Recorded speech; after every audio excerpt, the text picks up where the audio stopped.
Santasi-Anwiankwanta. Enra minya adaje efa kwan so. Na as late as be 8 o'clock, na trafficker is Akuma FM 87.9 Kumasi. Santasi station wa ko etwam ko du pechi ko trede junction. And I may be some say na aden what is going on?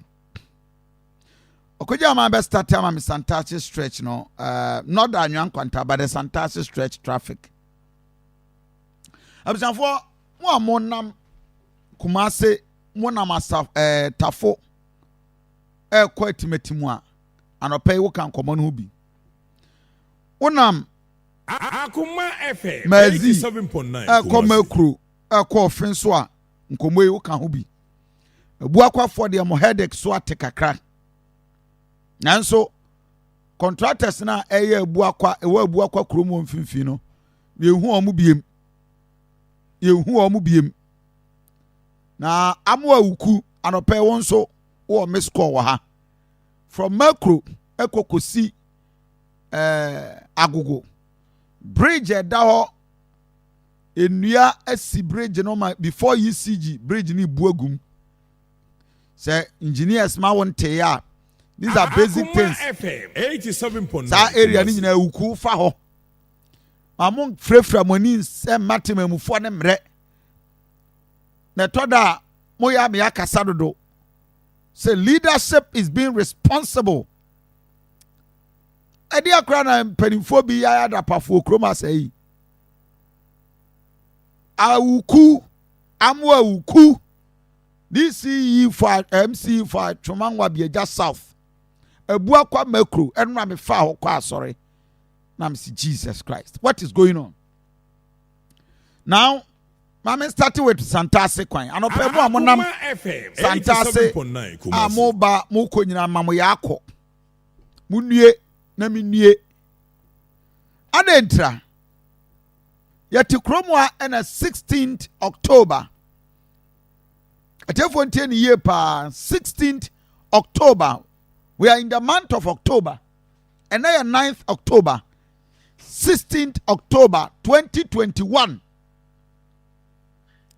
Anna, the vice president, the road minister, the Asante regional minister, KMA mayor, then, and in Penifo Kukudam. Akuma FM 87.9 Kumasi. Apepian Komani Chocho Uro, Eko Santasi, stretch Ekosi Anwiankwanta.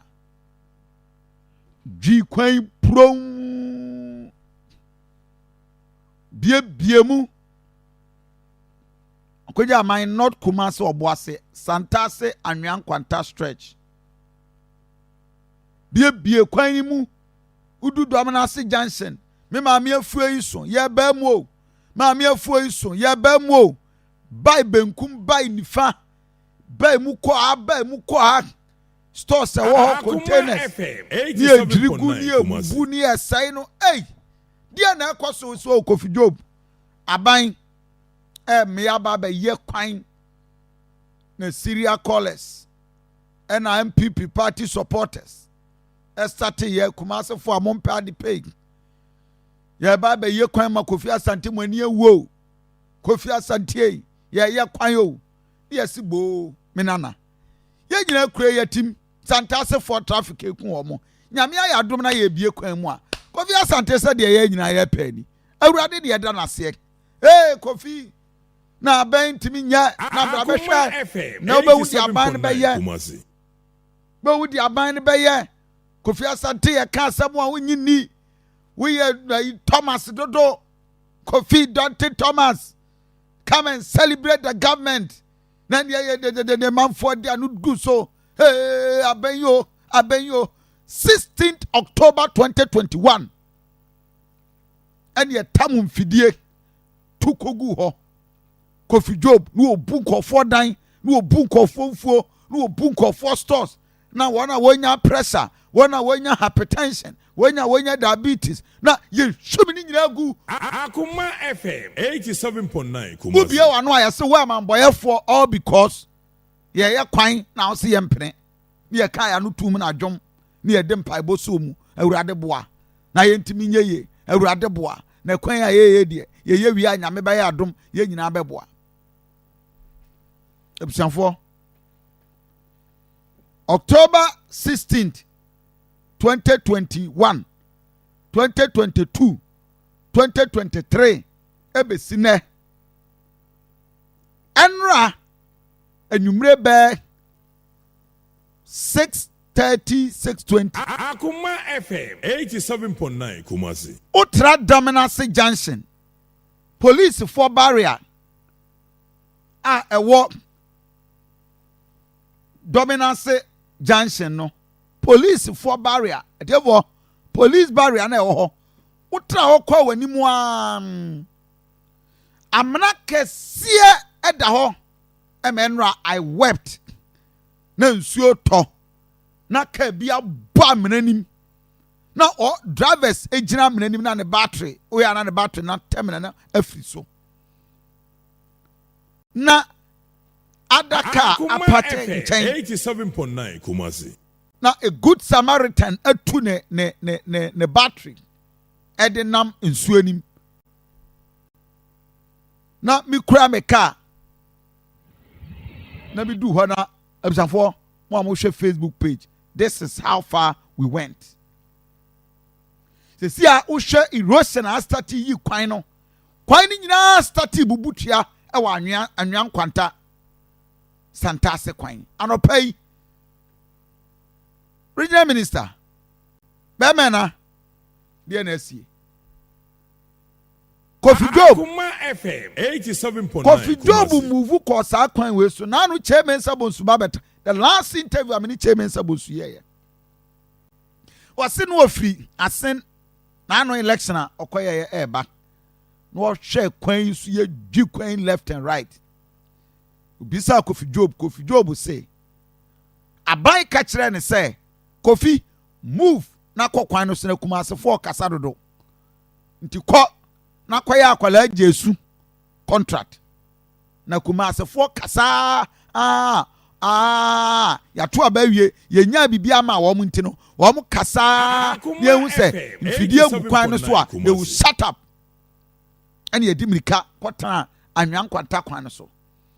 Contract besine Kofi Job aban kran sign contract amfa amano. Eka Kofi Job board wo kwan so nyina wono ani sika waboni nyina ye waste. Damager ekwan we de Kofi Job aye ni say e de aba no. Se osan ko back to kwan no so a afemo hwe fence one na ye bubu ye nyama so ma start sense ni biem. Fence wa ye bu ye man for dan ye buku ye ni nyina almost start e sense ni biem. Oh Awurade Kumasi bone be ne aye gates aye ye ni nyina na asisie yi hwe owura yi dan ye bugu kwa any dan ni atefo on Facebook page our Akuma 87.9 FM. Let the people know, Ben, headline, let the people know the road abandoned Anwiankwanta, Santasi-Anwiankwanta roads. And that way, just a share on Facebook page. Kofi Job Boka, millions of cities, millions and millions and millions of cities. And what year queen, me say, about by 6 months' time, na Kofi, secure, then, no, how many months? It was just about 3 months. Na man secured the entire stretch of road. Na buying in an Pukiasi. Na buying in an Amakwaji. Na buying in an Tamale interchange. Any and therefore, this is how far we went. Ewo Kumasi Abonteso. Very terrible situation, damaging situation, causing pain at the man call for. Yeniska nanso akwala Jesu nipa ewo ho sɛdeɛ ɛbɛyɛ a wɔn nkasa nti nipa a ɛwɔ hɔ sɛdeɛ ɛbɛyɛ a wɔn nkasa mo a mote kwan no so anɔpa yi mesi anura I wept me kaa mu na mede me nsa aburo me stia so mesi Kofi, what are we doing? Oh my God. Mo a mowɔ Anwiankwanta ɛkwan no so ɛba bɛsi Santasi anɔpa yi Akuma FM mo a 87.9 mudi dwa ɔkwan no ho sɛ mo agyapadeɛ 87.9 Russians ahodoɔ a ate asi kwan yi mu sɛsi a Chinese companies ɛna asate agye kwan no left and right ɔmo yɛ warehouse na ɔmo san sisi bibia back Ghana for a yɛsɛ wɔn agyapadeɛ nyinaa. Oh, they are just crying.